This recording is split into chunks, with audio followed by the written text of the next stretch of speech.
Boa noite, irmãos. Que a paz de Jesus esteja com vocês. Você que está aí assistindo, que você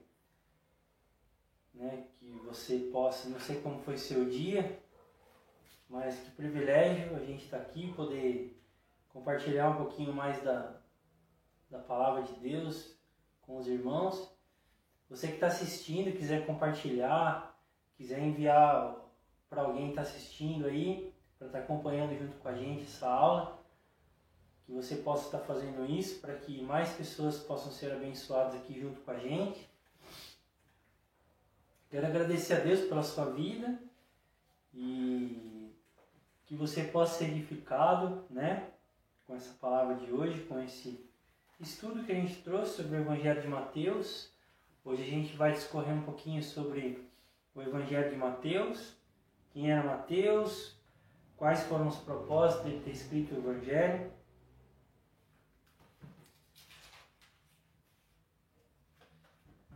Se você quiser pegar sua Bíblia, puder acompanhar comigo também algumas coisas. Mas eu vou estar falando aqui algumas coisas e falando versículos, se você quiser anotar. E depois, se você quiser ler também o Evangelho de Mateus todo, para que você seja edificado também junto comigo. E eu queria começar discorrendo, irmãos, qual é a proposta desses 4 homens terem escrito os evangelhos. Segundo alguns estudiosos, cada evangelho ele foi escrito para um tipo de povo. Então, por exemplo, a gente vai ver hoje, que a gente está falando de Mateus, é claro que todos eles servem para nós, mas quando eles escreveram, eles tinham uma intenção. E, por exemplo, eu não vou falar dos outros, mas Mateus, ele era judeu, E a gente sabe que no começo, quando o Evangelho começou a ser pregado por Jesus Cristo, a proposta inicial, é claro que o próprio Senhor ele fala, no Evangelho de João, que ele tinha ovelhas em outro aprisco, e queria trazer essas ovelhas e ia ter um só aprisco, ou seja, um aprisco era o de Israel, o outro era o resto do mundo, chamado de gentios. Então, esses dois povos, judeus e não judeus, que são todas as etnias, que se convertem ao Senhor e ao seu Evangelho, eles formariam um só povo, Mas, inicialmente, o Evangelho ele começou sendo pregado para os judeus. A gente vê, por exemplo, a mulher serofenícia quando chega e pede para que Jesus vá porque a filha dela estava doente, quase morrendo. E Jesus fala, eu não vim para os cachorrinhos. E a gente sabe daquela conversa. Não é certo que eu tire da boca daqueles que estão à mesa dos filhos para dar para os cachorrinhos. Então a gente vê que inicialmente ele começou a ser pregado para judeus, Israel, até porque é da linhagem, é de Israel que viria o Salvador. O próprio Cristo disse, que o Salvador viria de Israel na conversa com a mulher samaritana em João capítulo 3. Na conversa ele até cita ela, que o Messias viria, a salvação viria de Israel, ou seja, o Salvador, o Messias, viria de Israel. Então, irmãos, a proposta desses homens terem escrito o Evangelho é para que as pessoas conhecessem a obra de Cristo. Que Jesus, primeiro, provando através de serem testemunhas oculares, ou seja, tirando Lucas e Marcos, mas que não viram, mas eles escreveram acerca de pessoas que que andaram com Jesus. Mas eram pessoas que viram o testemunho de Jesus e ouviram pessoas que viram Jesus. Os seus milagres, o que ele fez, a sua obra, o que ele disse, Tanto é que Mateus e João, eles escrevem acerca daquilo que eles próprios ouviram. Marcos, alguns dizem que ele andava com Pedro e Pedro ditou algumas coisas para ele, Lucas mesmo, ele era um historiador também, ele era um médico grego, mas era um historiador. E ele escreveu ouvindo relatos de pessoas que testemunharam ocularmente, ou seja, que viram as obras de Jesus, a vida dele, o que ele realizou, né? E eles transpassaram isso. E qual é a proposta deles escreverem? É eles mostrarem a obra de Jesus, quem era Jesus, o que ele fez, o tempo que ele, por onde ele andou, o tempo que ele conviveu aqui, né? Até ele ser crucificado, ressuscitado e levado aos céus. Então esta é a proposta dos evangelhos. É mostrar quem é Jesus, o que ele fez. E o livro de Mateus, irmãos, Mateus ele era... Eu queria falar aqui com vocês um pouquinho, por exemplo, quem era Mateus? Mateus, antes de ser chamado por Jesus, Mateus era um coletor de impostos do povo hebreu durante a dominação romana. Então Mateus, ele era um cobrador de impostos. Mesmo sendo judeu, ele trabalhava para o Império Romano, né, na dominação de Roma sobre as nações ali em volta. Então ele trabalhava para o Império Romano, cobrando os impostos de seus irmãos. Também ele era chamado de publicano, que era coletor de impostos. E ele, antes de conhecer Jesus, então, ele era um coletor de impostos. E esses coletores de impostos, ou publicanos, eles eram odiados pelos próprios judeus, que os consideravam como inimigos de Israel, como inimigos até de Deus, muitas vezes. Porque eles, além de cobrar impostos, que eram, vamos dizer assim, muita coisa, era muito encargo, né, que eles cobravam, eles ainda extorquiam o povo ainda, junto com o exército romano. A gente vai ver isso com Zaqueu em Lucas, né, quando Zaqueu se encontra com Jesus. Zaqueu ele ainda era um pouco acima do que Mateus. Zaqueu ele era um publicano, mas ele era como se fosse um administrador ali da região. Então ele ainda era mais ladrão, vamos dizer assim, né? Ele mesmo fala para Jesus, de todo mundo que eu extorqui, eu vou devolver 4 vezes mais. E eram pessoas que eram odiadas pelos judeus, considerados como escória, como realmente pecadores. Tanto é que a gente vai ver aqui, até o povo judeu falava, né, que Jesus andava, olha, seu mestre, ele anda com publicanos e pecadores. Então eles não colocam os publicanos como pecadores, eles classificam eles como pecadores até acima dos pecadores comuns, vamos dizer assim. Então era um homem não bem visto pela sociedade judaica por ser um publicano, né? E ele, seu local de trabalho, onde ele morava e onde ele trabalhava, ele estava alocado em Cafarnaum, uma das cidades que Jesus passou. Cafarnaum é uma cidade marítima do Mar da Galileia, na Palestina.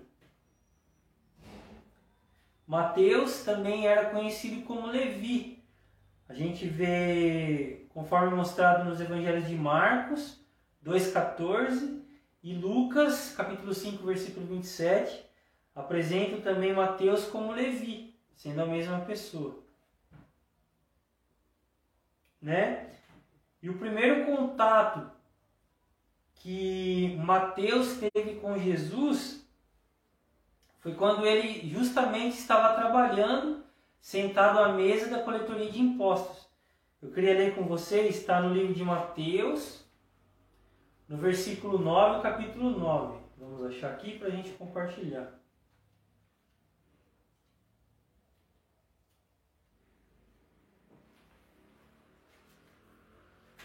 Mateus, capítulo 9.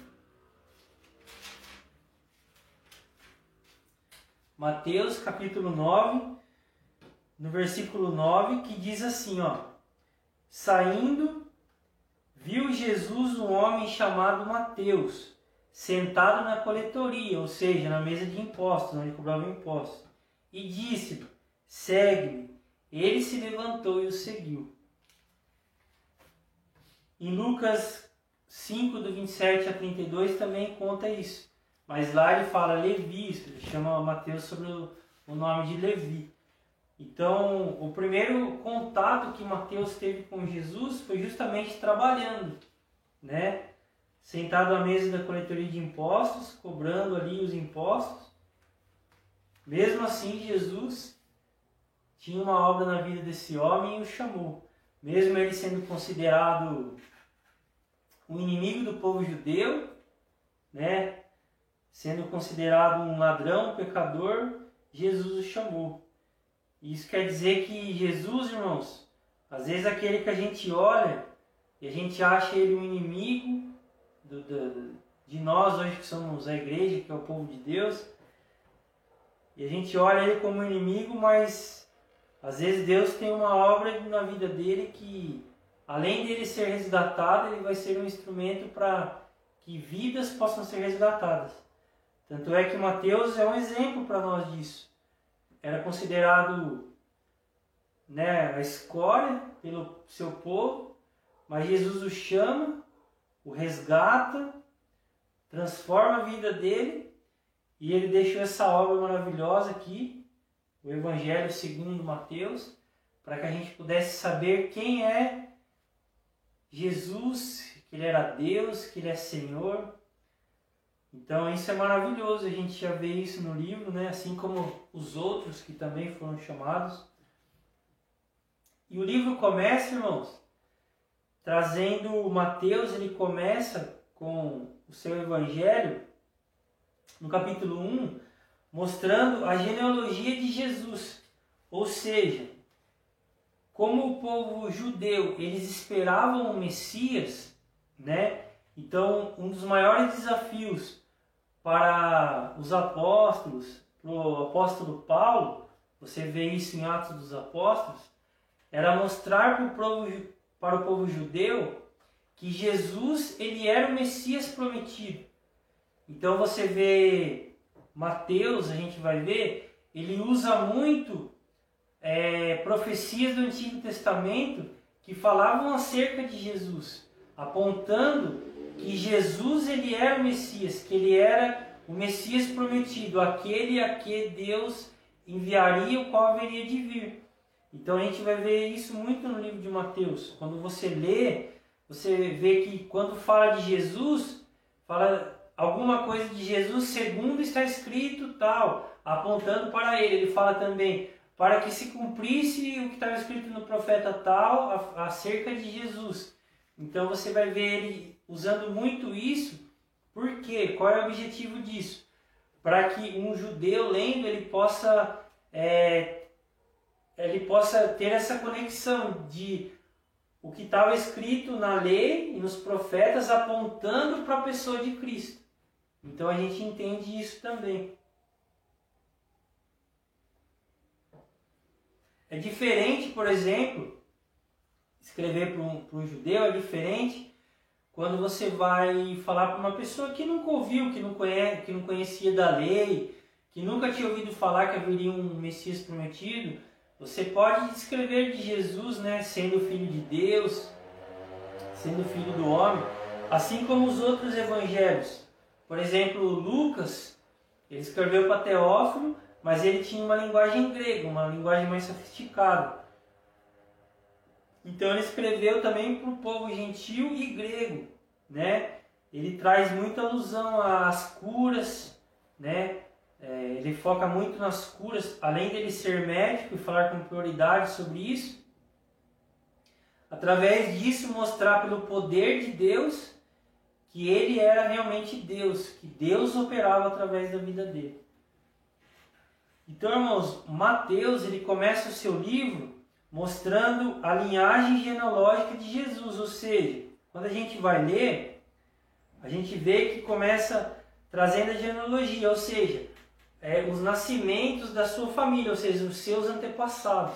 Então ele começa de Abraão, aí ele vem no Mateus capítulo 1, versículo 17, ele resume, ele fala: portanto, o total das gerações é de Abraão até Davi, 14 gerações. Ou seja, de Abraão, que foi chamado por Deus, o qual ele começou o povo de Israel, até o rei Davi, foram 14 gerações.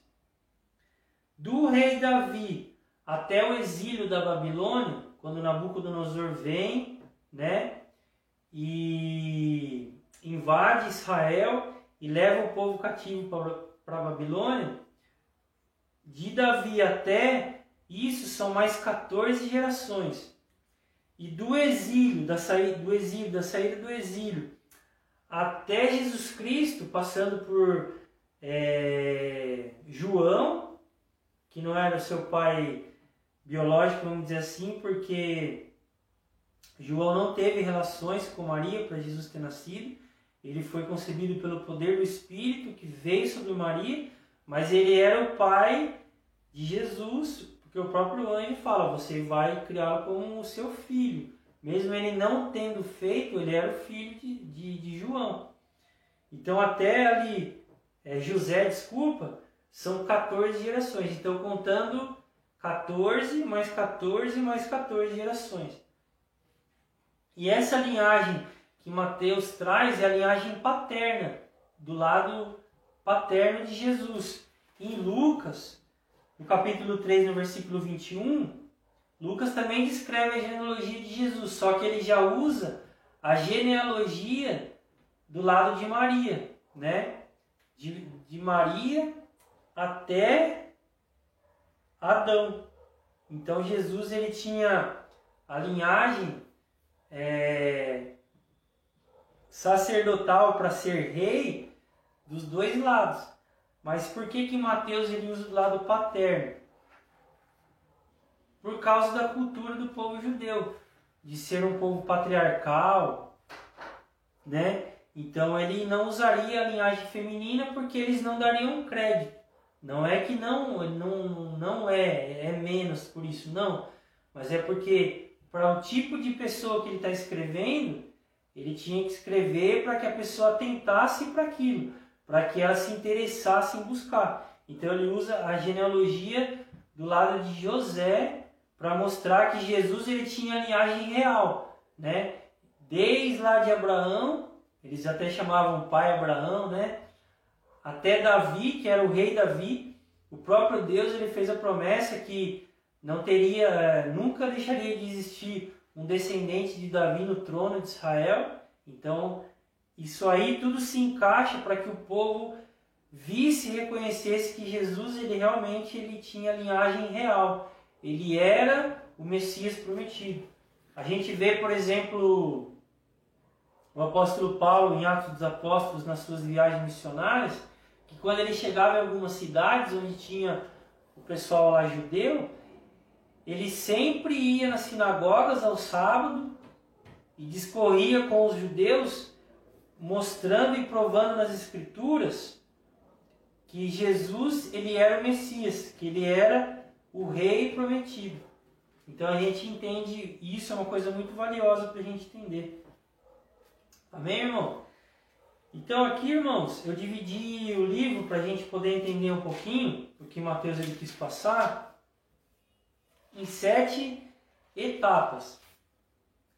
Né? Depois que a gente viu mais ou menos quem é Mateus, o propósito, a primeira etapa é ele mostrar esse princípio genealógico de Jesus, que ele tinha a linhagem real, lá do rei Davi, de Abraão, né? E então do capítulo 1 ao capítulo 4, ele começa discorrendo sobre a genealogia de Cristo, e depois ele começa contando para os seus leitores aqui, desde quando o anjo Gabriel aparece para Maria e diz que ela ficaria grávida, mesmo sem coabitar, né, com José. Ele aparece para ela e fala que ela tinha sido agraciada, a gente conhece. Então ela aceita aquela palavra. O anjo também aparece para José, que José, né, imagine, Naquela época era um escândalo ficar grávida sem ter relações antes do casamento. Então o anjo aparece para José também, diz para ele tomá-la como sua esposa, explica quem era aquele que estava no seu ventre. Então José ele acata com aquela mensagem do anjo, pega Maria. Quando Jesus ele nasce, eles recebem a visita dos sábios do Oriente, né? Os reis magos. E quando eles seguem a estrela até Jesus, que eles conheciam a profecia, então eles vão, só que eles passam pela cidade de Belém e Herodes ali sabia que Herodes o chama e ele conta que o Salvador haveria nascido. E Herodes fala, então quando você encontrar o Messias, né, aquele que haveria de vir, o rei, você me fala que eu também quero me adorar. Mas na verdade Herodes ele tinha um plano maléfico de matar aquela criança, porque ele pensava que talvez aquela criança tomaria o seu trono, o seu reinado ali. Mas os sábios, depois de encontrarem Jesus, em vez de voltar pela cidade e contar, eles vão por outro caminho. E Herodes não fica sabendo, então ele manda matar todas as crianças até 2 anos, né, primogênitas. Então, sabendo disso, o anjo aparece para José e pede para que ele fuja, e ele vai até o Egito. Ele foge para o Egito e fica lá no Egito até que eles fiquem tranquilos e que saibam que nenhum mal vai acontecer para o bebê, para Jesus. Até que eles ficam sabendo que Herodes morre, né? E ficaram lá até a morte de Herodes. Aqui ele já usa aquilo que eu disse para vocês, ó. E assim se cumpriu o que o Senhor tinha dito através do profeta: do Egito chamei o meu filho.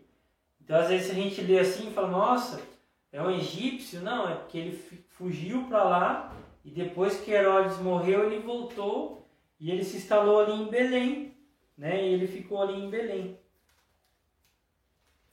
E ele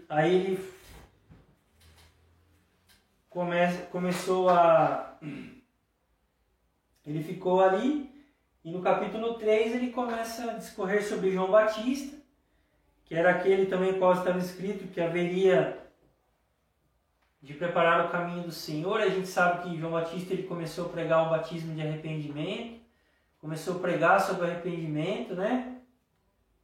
E as pessoas iam até ele, se batizavam, até que o próprio Cristo vai até ele para se batizar. E João Batista até diz aquela famosa passagem, mas é o Senhor que deve me batizar. Ele falou, não, que seja assim. Aí ele fala, olha, aí ele batizou Jesus até que o Espírito Santo desce sobre ele através da figura de uma pomba, e ouve-se uma voz do céu, qual diz, esse é o meu filho amado, a quem eu muito me alegro. E quando Jesus ele vai batizar, ele fala, olha, eu vos batizo com água, mas eis aquele que vos batizará com o Espírito Santo e com fogo, o qual eu não sou digno nem de desamarrar as sandálias dos pés. Então, o que eu tiro disso para mim, nós devemos tirar para nós, é que a gente devia ter a humildade sempre de saber que, mesmo sendo instrumentos de Deus, nós não somos dignos, irmãos, como João disse, nem de desamarrar as sandálias dos pés de Jesus. Mas nós temos o privilégio, não por dignidade, porque ninguém é digno, mas é um privilégio que Deus nos dá de poder compartilhar a sua palavra, de poder viver o Evangelho de Cristo, conhecer a pessoa de Cristo, a obra salvífica de Cristo, e poder passar adiante quem é o Senhor, assim como Mateus fez através do seu Evangelho, escrevendo sobre o Evangelho de Cristo.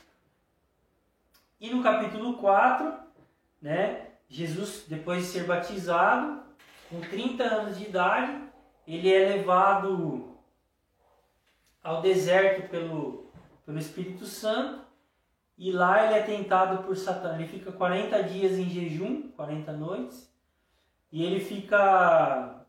lá ele é tentado pelo diabo, e após vencer a tentação, Jesus inicia o seu ministério. Aí uma vez perguntaram, mas por que com 30 anos? Por que ele não começou antes? Na verdade, irmãos,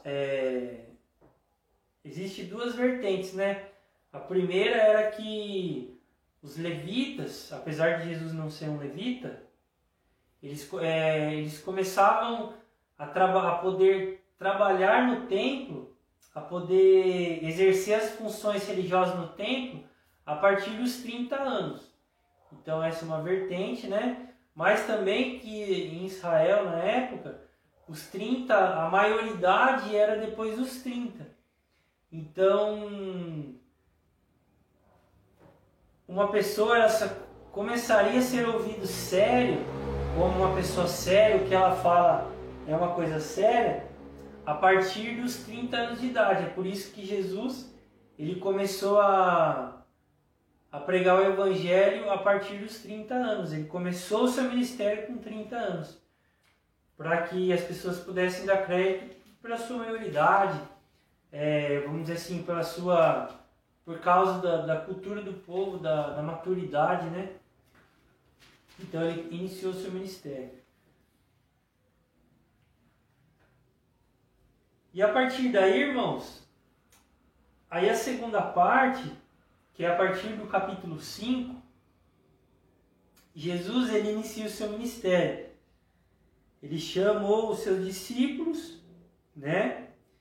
E começou o seu ministério.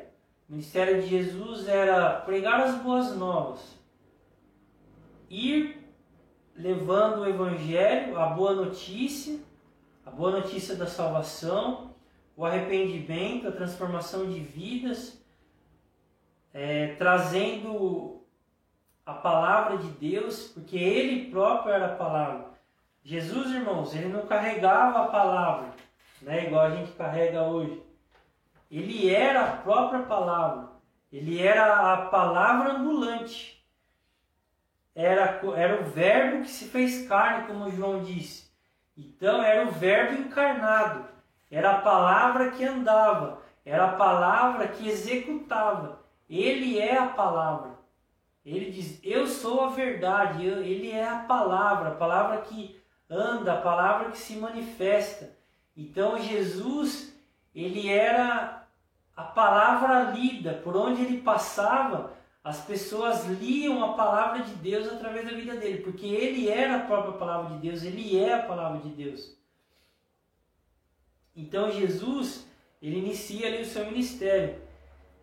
E uma das primeiras coisas que Jesus faz, que a gente vai, é o Sermão do Monte, o famoso Sermão do Monte. E o Sermão do Monte, irmãos, não é só as bem-aventuranças, né, como a gente bem conhece, mas é todo aquele discurso de Jesus.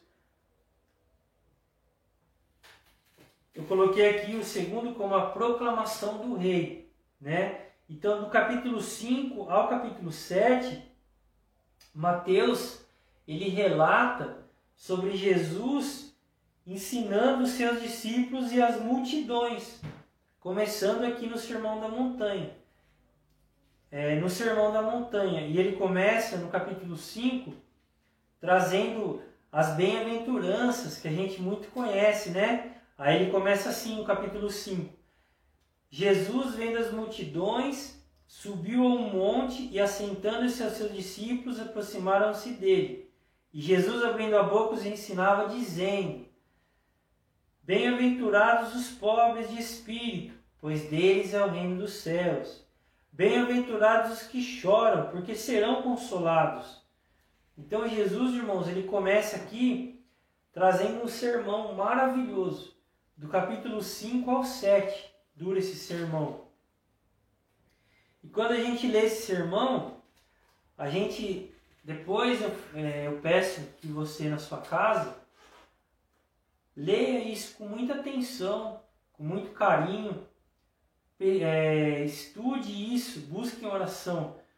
Porque isso, irmãos, para nós que nos dizemos cristãos, isso é de uma riqueza que não tem preço que pague, esses ensinamentos de Jesus. Aqui ele fala de muita coisa, ele fala de transformação de dentro para fora, ele fala de transformação no olhar, né? Da luz que o Evangelho traz a nossa maneira de olhar para o próximo, para as coisas de Deus, para as coisas mundanas, como nós interpretamos isso, o que é, o que não é, o que é bom, o que não é bom, o que é luz, o que é escuridão. Então, irmãos, esse sermão ele é maravilhoso, é de uma riqueza tão profunda, né? Jesus ele traz ensinamentos maravilhosos, simples, mas maravilhosos para a nossa vida, para nós praticarmos. Então, né, que você possa ler isso depois com calma, atenciosamente, prestando atenção no que Jesus está querendo dizer. É uma cura maravilhosa para nós, de dentro para fora. Então ele fala que o cristão deve ser sal e luz. Ele fala que a lei se cumpriu nele mesmo. Ele fala sobre o adultério, que adultério não é mais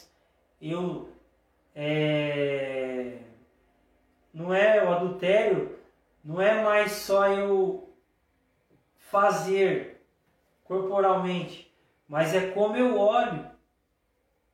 Eu já adultero no olhar, né? Ele fala sobre isso. Ele fala sobre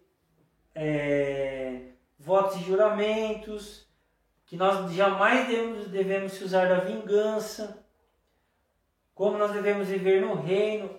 No capítulo 6 ele traz a oração modelo, que é o Pai Nosso, como nós devemos orar diante de Deus, como nós devemos jejuar, como nós devemos investir os recursos no céu, um corpo iluminado, eu ser luz, todo o resto é luz, as minhas intenções são luz, quer dizer que vem de Deus, são boas intenções, intenções puras, intenções honestas, intenções de bem, de abençoar. Como servir a Deus, aí ele fala do perigo de servir a Deus e as riquezas, né? Amor e prudência a julgar. Então, irmão, isso aqui é maravilhoso. Depois você pode ler atentamente. Então, essa segunda parte, que é do capítulo 5 ao 7, é a proclamação de Jesus, ou seja, ele trazendo a boa nova do Evangelho, trazendo uma nova ótica, não mais de mandamentos exteriores como a lei, mas de mandamentos que brotam do coração e geram boas obras, boas intenções. Não é algo exterior, sabe, irmão? Mas é algo que vem de dentro. Amém? A terceira parte é o poder. Mateus ele começa a mostrar o poder de Jesus. Como assim? A partir do 8, Mateus ele começa a discorrer sobre o poder que Jesus tinha sobre enfermidades, sobre circunstâncias, sobre o mal. Então, do 8 ao 11, é claro que depois também aparecem algumas coisas, mas do 8 ao 11 ele traz muito foco, né, de Jesus exercendo a sua autoridade de Deus, sendo Deus. Então a gente vê ele no 8, ele purificando um homem com lepra, ele curando a filha de um comandante romano crente que creu. No 8,14, por exemplo, Jesus ele chega na casa de Pedro e cura sua sogra. ele começa a trazer também o discipulado. Ele fala, por exemplo, no 8:23, Jesus domina as circunstâncias. Então, por exemplo, quando ele está no barco e começa uma grande tempestade, ele estava dormindo e os seus discípulos com medo. Senhor, salva-nos. Então ele acorda e só com a sua palavra a tempestade o obedeceu, né? Ele chegando lá em Genezaré, os demônios já pulam nos seus pés, dizendo, olha, já vieste nos atormentar. Então, Mateus ele nos mostra Jesus exercendo a sua autoridade, o seu poder, sendo homem, mas divino, o poder que ele tinha, porque ele era Deus. O poder sobre as circunstâncias, o poder sobre o mal, o poder sobre as enfermidades. Tudo isso para quê, irmãos? Para mostrar que ele era realmente Deus, que ele era o Messias. Para mostrar também que ele era Deus, que ele também perdoava, né? Então Jesus, ele perdoava pecados também. Os fariseus até o chamavam de blasfemo, porque quem é você? Só Deus pode perdoar pecados, mas ele era Deus. Ele era enviado, ele era o Filho, ele era Deus também. Ele também poderia perdoar pecados. Tanto é que ele morreu, irmãos, para que os nossos pecados fossem perdoados. Amém? Então, do 8 ao 11, ele mostra, né, o poder que Jesus tinha. Jesus exercendo a sua autoridade sobre as circunstâncias da vida. Até o poder sobre a morte, né? Aqui no 9, por exemplo, o 18, ele conta sobre a filha de Jairo, que estava doente, quando o Jairo chamou, só que até ela chegar, já veio uma pessoa da sinagoga e falou, não adianta mais incomodar o mestre porque ela morreu. E Jesus veio assim, não, vamos lá, e a gente sabe que Jesus foi e a menina ressuscitou. Então mostra esse poder triunfante de Jesus até sobre a morte. E no capítulo 10, depois de exercer a sua autoridade, Jesus ele passa a autoridade aos seus discípulos. E no capítulo 10, o que ele faz? Ele chama os 12 e dá a eles poder. Ele fala, no 10, Mateus 10, ele fala, Jesus, tendo chamado os seus 12 discípulos, deu-lhes poder para expulsar espíritos imundos e curar todas as doenças e males. E aqui ele discorre sobre o nome dos 12. Então, irmãos, eles pegam e vão até Jesus deu-lhes poder, o poder que ele estava exercendo, para que eles também pudessem triunfar sobre essas circunstâncias e pregar sobre as boas novas do reino de Deus, provando e mostrando que Jesus ele era Deus, que ele era o Messias prometido. Amém? Esse é o 3. Aí no capítulo 4, que eu trouxe para vocês, irmãos, então Jesus ele demonstra o seu poder do 8 ao 11. Né? Como também que Jesus mostra o seu poder, irmãos? Aqui, por exemplo, em Mateus no 11:25, é quando Jesus ele está falando que tudo lhe foi entregue. Aí ele fala, graças te dou, ó Pai, Senhor dos céus e da terra. E ele, no capítulo 27, no capítulo 11, no versículo 27, ele fala, todas as coisas me foram entregues por meu Pai. Ninguém conhece o Filho senão o Pai. E ninguém conhece o Pai a não ser o Filho, e aquele a quem o Filho o desejar revelar. Aí ele fala, vinde a mim todos que estáis cansados de carregar suas pesadas cargas, e eu vos dou descanso. Tomai vosso lugar em minha canga e aprendei de mim, porque eu sou amável e humilde de coração, e assim achareis descanso para as vossas almas, pois meu jugo é bom e minha carga é leve. Como Jesus mostra o seu poder também, irmãos? No Antigo Testamento, por exemplo, quando os profetas traziam uma mensagem, eles chegavam e diziam: assim diz o Senhor. Jesus, ele é o único que chega, e nisso ele demonstra a sua autoridade e poder também, que foi dado dos céus. Ele chega e fala: vinde a mim, vós que estáis cansados e sobrecarregados, aprendei de mim, porque eu sou manso e humilde de coração. Porque o meu jugo é bom e minha carga é leve. Então Jesus nisso ele demonstra a sua autoridade e poder também, né? Dizendo que nós podemos ir até Ele, porque Ele tem o poder de trazer descanso para a nossa alma. Né? Jesus não fala, assim diz o Senhor. Jesus ele fala, vinde a mim. Nenhum de nós, irmãos, jamais pode dizer, vinde a mim. O que nós podemos dizer é, vamos até Cristo. Eu posso te levar até Cristo. Porque é Ele que traz descanso para a sua alma. É a palavra dEle que traz liberdade para o teu coração, para a tua consciência. Amém? Então, nisso também Jesus mostra a sua autoridade e o seu poder.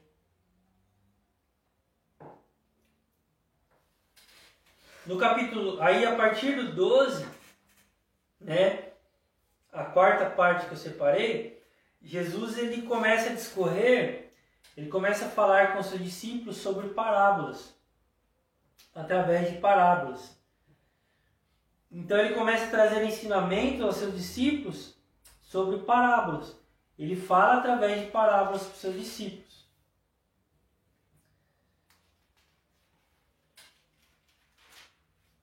Então você começa a ler a parábola do semeador, no 13, né? Aí ele fala o propósito das parábolas. Qual é o propósito das parábolas? Está no 12, não, no 12 ao 15.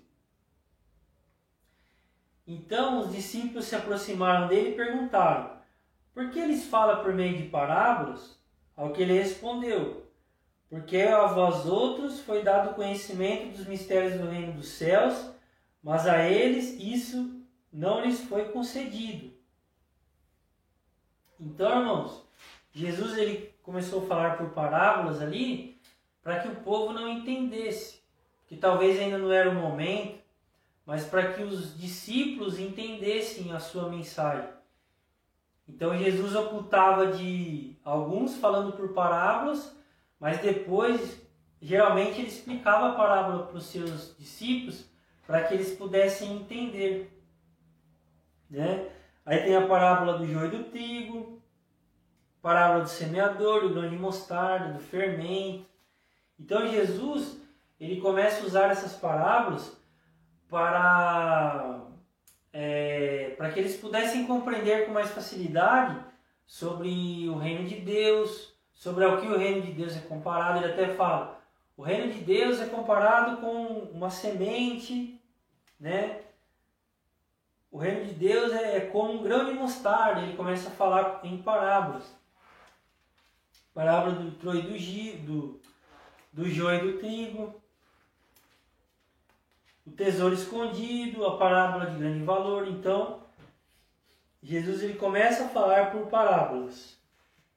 Do 12 ao 15 ele vai falando algumas horas, né? Ele multiplica os pães, nos 14 e 13, ele anda sobre o mar. Então ele fala por parábolas, mas nesses meio termos, conforme ele vai andando, ele ainda vai trazendo demonstrações de quem ele é, usando do seu poder. Por exemplo, no 14 e 22 ele anda sobre as águas.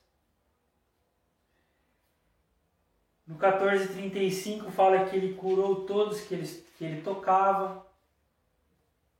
E no capítulo 15, ele traz um pouquinho sobre as tradições e a lei. Né? Aí a quinta parte, irmãos, Jesus ele começa a trazer alguns princípios. Por quê? Por exemplo, irmãos, os mestres da lei, eles seguiam a lei escrita, que era a lei que está lá em Levítico, que tinha 613 artigos, vamos dizer assim, e tinha uma lei oral, que eles diziam que Moisés, além da lei escrita que Deus passou, ele também passou uma lei oral. E eles, muitas vezes, por essa lei oral, eles quebravam o mandamento da lei escrita. Então eles faziam muita confusão. E por causa dessas tradições dos antepassados, eles quebravam muitos princípios, né, da lei. Eles usavam muitos critérios exteriores, religiosos, de não lavar o prato, né, não pode tocar em tal coisa que fique imundo. Então Jesus, ele começa a trazer alguns princípios do reino de Deus para corrigir essa deturpação que os fariseus tinham colocado na mente das pessoas. Então, muitas vezes eles estavam mais preocupados com princípios exteriores, por exemplo, você não vai lavar a mão antes de comer, do que roubar, vamos dizer assim, né? Eles estavam mais preocupados com isso. Vou dar um exemplo para vocês.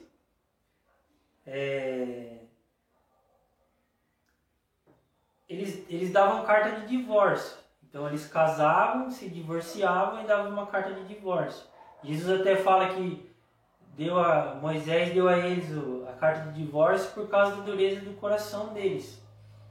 Mas sabe o que esses homens faziam, irmãos? Por exemplo, pela lei de Moisés, eles podiam casar e dar uma carta de divórcio para a mulher. Então o que eles faziam, né?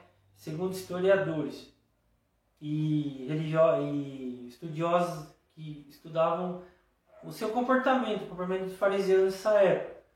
Então eles, por exemplo, desejavam uma mulher, os fariseus. Então eles iam, casavam com essa mulher de manhã, tinham relações sexuais com essas mulheres e à tarde já davam para elas carta de divórcio. Então, ou seja, eles casavam só para ter relação sexual. Para você ver, isso é só uma coisa, irmãos, fora muitas outras coisas. Jesus, por exemplo, fala que eles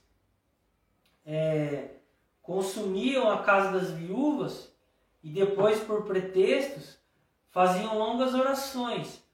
Ou seja, eles saqueavam a casa dessas mulheres, né?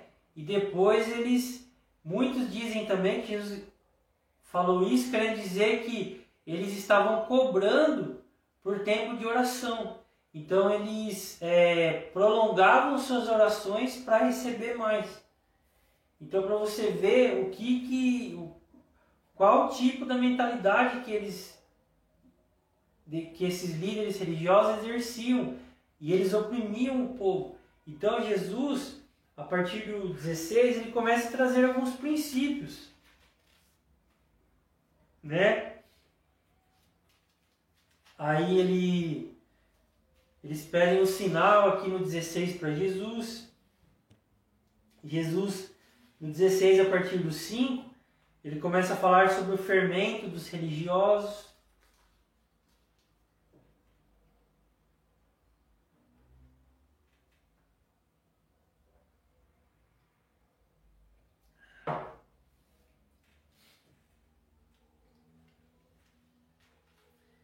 Esse fermento, na verdade, eram as doutrinas que eles ensinavam, que eram apenas doutrinas exteriores.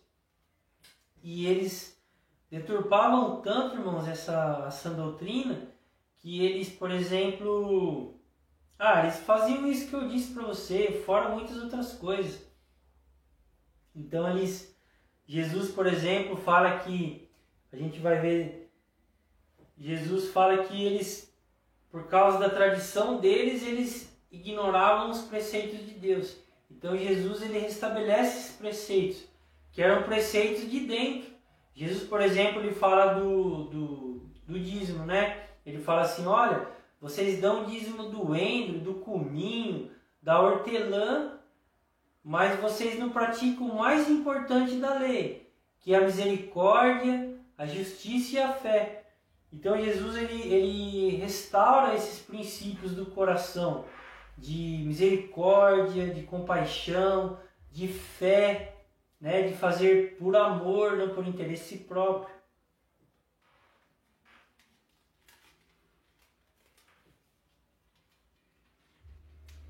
Então ele vai do 16 até o 19, trazendo alguns princípios, né? Como tratar o pecado do irmão, quem é o maior no reino de Deus, por exemplo, até que João e Tiago perguntam, né? Senhor, podemos sentar uma à tua direita, outra à tua esquerda? E Jesus começa a falar, olha, quem quiser ser o maior, que seja o menor. A gente vai ver Jesus falar sobre isso. Quantas vezes nós devemos perdoar? A parábola do servo que não perdoou. Como tratar o pecado do irmão. Casamento e divórcio, igual eu tinha falado para vocês. Aí você vê Jesus falando isso. Você vai entender o que quis dizer de eles fazerem isso, né? Eles não casavam porque amavam aquela mulher, porque eles só queriam ter relação sexual. Depois que eles tinham relação, eles já davam carta de divórcio. Então isso é um sentimento perverso. Jesus combate isso, né? Jesus fala que dificilmente um rico vai ser salvo aqui. E o rico aqui, irmão, não é a pessoa que tem dinheiro.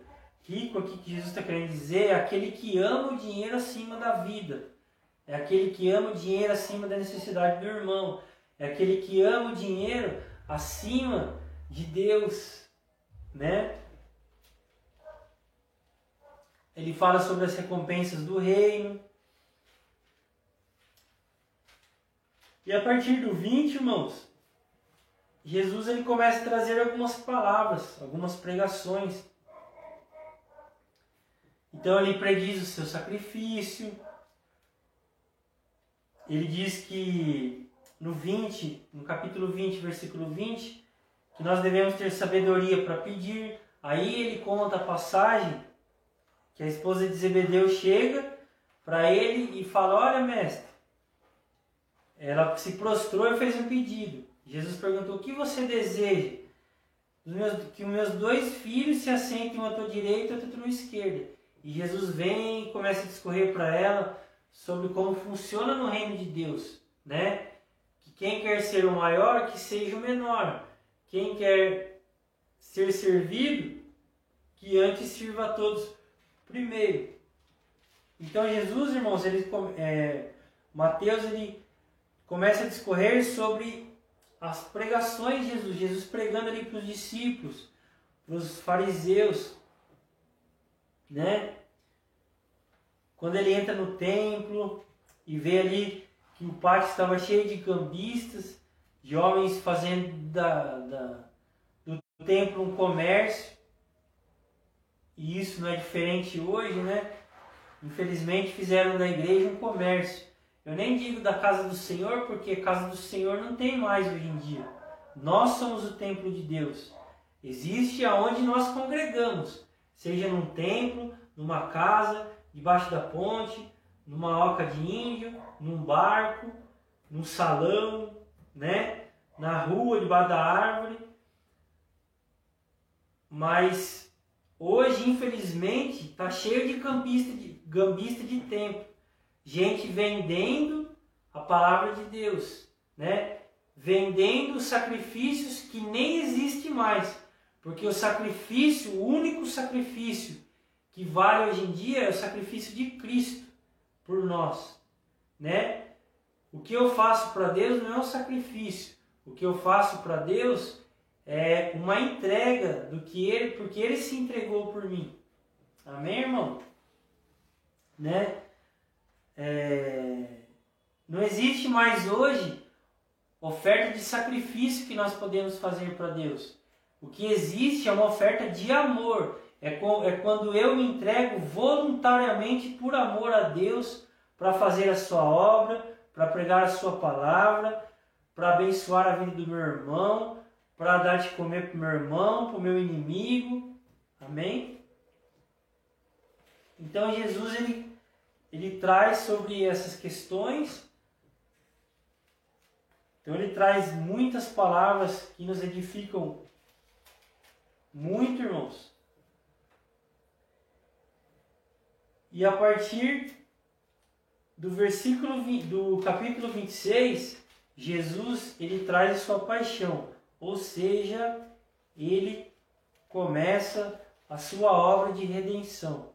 Quando ele é entregue, quando ele é traído e quando ele é entregue aos sumos sacerdotes e aos líderes religiosos, e ele é levado para julgamento, e ele é levado até Herodes. Depois ele é condenado pelo próprio povo, mesmo ali Pilatos lavando suas mãos, ele atenta para o pedido do povo, né? Então a trama dos mestres judeus deu certo, na verdade, porque era para ser assim, né? Mas eles são responsáveis por isso. O próprio Pedro fala, olha, o Jesus a qual vocês mataram, tinha que ser assim, mas eles foram responsabilizados, porque foram eles que o entregaram e clamaram, mata, solta Barrabás e mata Jesus, crucifica, crucifica. Então, a partir do 26, irmãos, Mateus, ele conta sobre a paixão de nosso Senhor. Ou seja, desde o momento que ele se entregou, né? Porque ele mesmo disse, ninguém toma a minha vida. Eu tenho o poder de dá-la, mas eu tenho o poder de retirá-la. Eu dou porque eu quero. Então ele se entregou, mas ele foi entregue aos líderes judeus, julgado, né? Mesmo que com mentiras, eles lá inventando calúnias sobre Cristo, dizendo que ele era blasfemo, que ele blasfemava contra o templo, contra a lei, que ele se dizia ser o Filho de Deus. E a Bíblia diz também que os líderes judeus, por não encontrar nada que o condenasse, pagaram homens para inventar mentiras sobre o que ele falou, sobre o que ele fez. E a gente sabe que Jesus, porque estava escrito, foi crucificado, mas para nossa salvação ele ressuscitou no terceiro dia, né? E naquela cruz ele derramou o seu sangue, o sangue pelo qual Deus ele perdoou os meus pecados, os seus pecados, e nos lavou para que nós tivéssemos uma nova vida e para que nós fôssemos a imagem e semelhança dele. Amém, meu irmão? Então, a proposta dos evangelhos, irmãos, e desse evangelho de Mateus, apesar de ele ter escrito mais direcionado para um povo, né, mas isso serve para nós hoje, para a glória de Deus, pelo Espírito Santo a gente tem o discernimento de ler e entender o que Mateus quis trazer e tirar coisas maravilhosas para nós. O Evangelho ele foi escrito com o propósito, seja para certo tipo de povo ou não, para relatar sobre a vida de Cristo. Para relatar, e isso chegou até nós hoje, para que nós pudéssemos saber quem é Cristo, o que Ele fez pela humanidade, o que ele fez por aqueles que haveriam de crer. E pessoas deram a vida por isso, né? Os próprios apóstolos, tirando João, o apóstolo João, que foi o único que morreu de morte natural, e isso ainda porque Deus quis, porque segundo a história ele foi jogado 3 vezes no caldeirão de azeite fervente e não aconteceu nada com ele. Então ele foi mandado para a ilha de Patmos, o qual ele teve a revelação do Apocalipse em visão. Então eles morreram por essa verdade, né? Eu não digo pela verdade a Bíblia. A Bíblia ela é a palavra de Deus porque ela aponta para aquele que é a palavra de Deus. Eu digo que eles morreram pela palavra, ou seja, pelo testemunho que eles viram de Cristo. Naquela época, irmãos, nem tinha Bíblia ainda, né? Eles falavam o que eles viram, eles relatavam o que eles viram. Então, irmãos, que nós possamos também, através das nossas atitudes e através da nossa vida, daquilo que falamos e fazemos, é claro que dentro das nossas limitações, dentro das nossas falhas, dentro da maturidade que estamos atingindo, do aperfeiçoamento que Deus está trazendo para nós, que nós possamos ser como esse evangelho que a gente estudou um pouquinho hoje. Que as pessoas possam ver nós andando, nós agindo com os nossos irmãos, e eles possam ler Cristo em nós, né? E eles possam vir até nós e falar, mas por que você age dessa forma? E a gente poder falar, porque Cristo ensinou dessa forma, porque Ele andou dessa forma, Ele morreu por isso, mas quando Ele morreu, depois de 3 dias Ele ressuscitou, né? E Ele me ressuscitou junto com Ele. Eu morri com Ele e ressuscitei com Ele. Para mim viver como Ele viveu, para mim andar como Ele andou, para mim pensar como Ele pensou, para mim agir como Ele agiu, né? Para que através disso as pessoas sejam salvas desse sistema perverso e nojento e mau, para que elas possam ter a mente e a consciência de Jesus, né? E que a gente possa crescer com essa consciência da graça de Deus. Tá bom, irmão? Quero agradecer a Deus por essa noite, por esse privilégio de poder compartilhar aqui com vocês esse texto, esse evangelho, que você possa ser edificado com essa palavra simples, mas de tão rica grandeza, de tesouros dentro do coração, de tesouros de caráter, né? Que você possa ler o evangelho com atenção, estudar, e que você possa, que o Espírito Santo possa te tocar, que você possa se transformar. Que Deus abençoe sua vida, irmão, que você tenha uma ótima noite e um final de semana abençoado aí, viu? Que Deus te abençoe, um abraço e um beijo do irmão Tiago aí. Deus abençoe vocês.